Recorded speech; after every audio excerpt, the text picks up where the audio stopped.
Now, just for a few minutes, I want to share something again with the boys and the girls and the young people that are here. The Bible tells us, young people, in Psalm 98, verse 6, with trumpets and sound of cornet, make a joyful noise before the Lord, the King.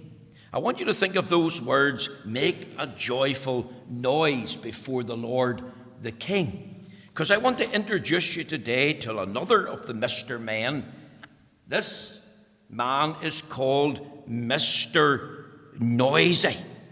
And Mr. Noisy had a big mouth, and he had big hands, and he had big shoes. And he also lived up to his name because he made lots and lots of noise. And in fact, when he sneezed, people could hear him in the next room. Some people said they could hear him in the next house, and they just lived next door. Other people said that whenever he walked about his house, they could hear the big shoes thumping on the floor because he was always making a lot of noise. And whenever he clapped his hands, they could hear every movement. And you know what? The residents of Wobbletown, they get tired of Mr. Noisy's noise, his sneezing, the stamping of his feet, the clapping of his hands. And you know, whenever he talked to them, he talked in a very, very loud voice. And he was shouting. And the people kept saying, he's shouting at us. And they got very tired. And they tried to change Mr. Noisy. The butcher came up with an idea. The baker came up with an idea. But all Mr. Noisy did on every occasion was drew lots and lots of attention to himself by making lots of noise.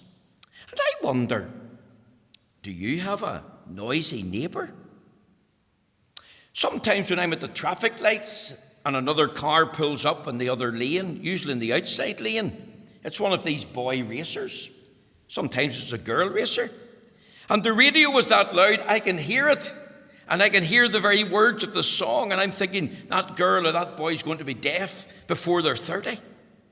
Sometimes when I come into my house, and I go into the front room, and of course you all know who's in the front room. And the television could be on. It could be 3 o'clock in the afternoon. And it's at volume 78. And it's that loud you could hear it in every room in the house. But she still can't hear it. I was also thinking about a drum. Do you know that the noise from a drum arises from the hollowness of the drum? And people tell me that the bigger the drum, the more noise the drum could make. And of course we could think of our lambegs. And of course we could think about the loyal orders on parade.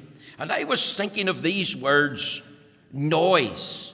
Mr. Noisy makes lots of noise. And you know what the Bible tells us? The Bible tells us, and I say this very quickly, there's a time to sing. And how do we sing?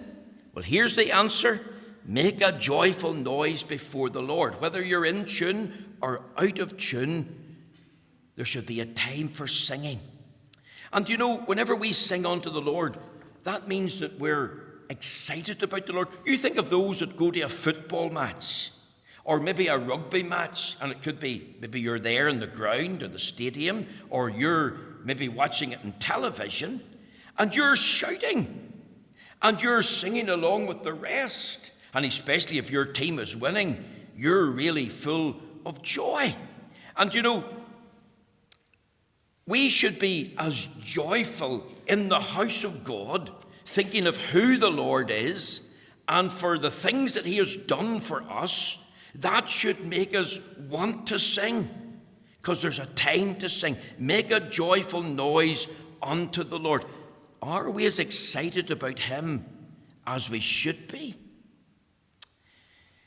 Is there not also a time to share? The Bible tells us in Isaiah 58 verse 1, this is what it said to Isaiah the prophet, cry aloud and spare not and lift up thy voice like a trumpet. And I was thinking about in Mark 2, when Christ was in the house, the Bible tells us it was noised abroad that he was in the house.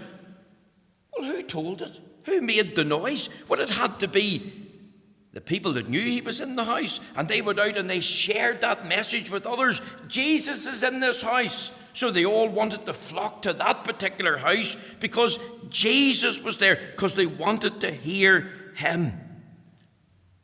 Can we not also make a noise when we come to the Lord in prayer? Doesn't the Bible tells us, call unto me in the day of trouble and I will answer thee? And our prayer could be a loud cry. It could be just a faint whisper. But we can share that burden with him because his ear is open to our cry. And could I just encourage you, when you think about a time to share, make a noise unto the Lord in prayer. Have a quiet time. Turn off the TV. Put the mobile on silent.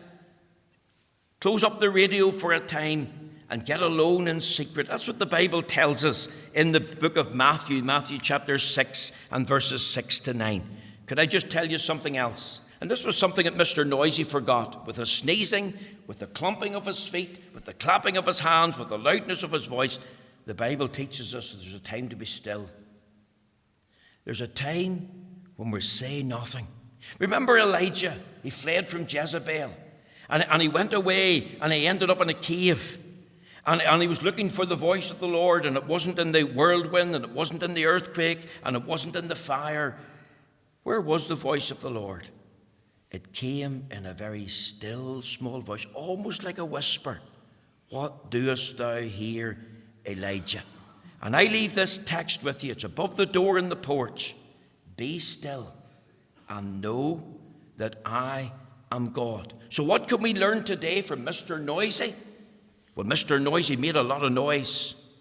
But let's make a noise because there's a time to sing. And make a noise when there's a time to share. But remember, there's a time to be still. We're not making any noise because the Bible says in quietness and confidence shall be your strength. And that's what Mr. Noisy forgot. And that upset the residents of Wobblestown because he would never be still. Let's learn that lesson today. The Lord bless you. Thank you again for listening.